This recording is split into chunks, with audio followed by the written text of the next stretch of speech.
He was just a janitor to everyone else, invisible in his khaki uniform and calloused hands. But to the grand piano tucked in the corner of the hotel lobby, he was a ghost of something forgotten, someone who once mattered. Every night after the guests left and the chandeliers dimmed, he would gently wipe the dust from the black and ivory keys, his fingers pausing like they remembered a time they belonged there. But no one ever asked his name. No one ever noticed the way his gaze lingered a little longer on the Steinway. No one until she did. Before we continue, if you believe in kindness, second chances, and the power of unseen talent, please like, comment, share, and subscribe to Kindness Corner. Your support helps us share more emotional, uplifting stories that matter. Her name was Veronica Langford, a sharp, stunning CEO of a luxury hotel chain known as much for her elegance as for her biting tongue. She walked like she owned the ground beneath her heels, and perhaps she did. One late evening, during an inspection visit to the hotel, she caught the janitor softly humming near the piano. She raised an eyebrow as if amused. "Do you even know what that is?" she asked, gesturing to the piano. Her voice was laced with mockery. The janitor, David, nodded gently without looking up. "Chopin's Nocturne in a flat major," he replied, his voice calm and steady, though his heart thudded against years of shame and silence. Veronica laughed, a cruel hollow sound. "If you can actually play Chopin," she smirked, "I'll marry you." Her words were intended to humiliate, a challenge not meant to be taken seriously. But David's eyes didn't waver. She turned and walked away before he could respond, not realizing that her arrogant joke had just unlocked a door that had remained sealed for decades. David's past was a symphony of broken dreams. He had once been a prodigy, a rising star, trained at a European conservatory before life and law silenced his music. A car crash had stolen his mother, his scholarship, and the only piano he'd ever owned. Homelessness followed.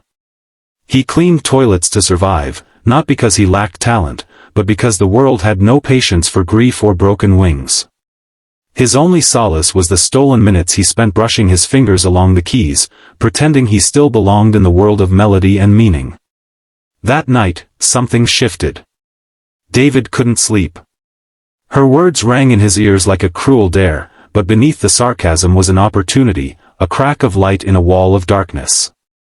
For days he practiced in secret, coming in early and staying late, making sure no one saw. His fingers stumbled at first, stiff from years of disuse, but slowly the music returned. It was not just notes. It was memory. It was hope. It was everything he had buried beneath the janitor's uniform. A week later, Veronica returned to the hotel for a formal fundraiser. The lobby was filled with guests in glittering gowns and crisp tuxedos. A jazz trio was scheduled to play, but due to a last-minute cancellation, the piano stood quietly waiting.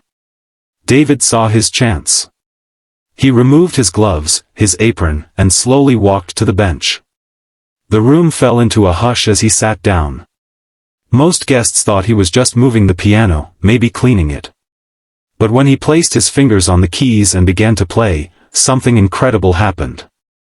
The haunting, elegant notes of Chopin filled the lobby like a forgotten prayer. Conversation stopped. Glasses froze midair. Veronica turned sharply, confusion washing over her face as she saw the janitor. Her janitor commanding the room with nothing but his hands and heart. The music poured out of him, not just as sound, but as truth. Pain, love, loss, and healing were all stitched into each measure.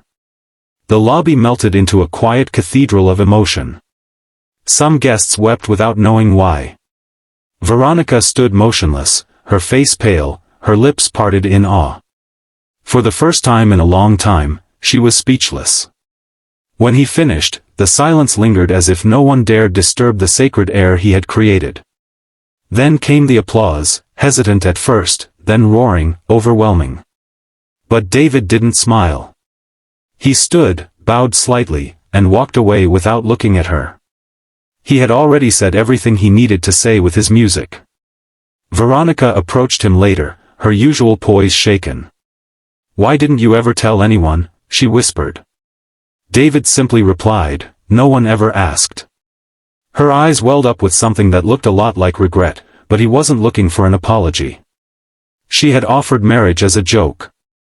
He had answered with dignity, not desperation. From that day on, David no longer wore a janitor's uniform. Veronica offered him a permanent role as the hotel's resident pianist. But more than that, she changed. Softer, kinder, humbled.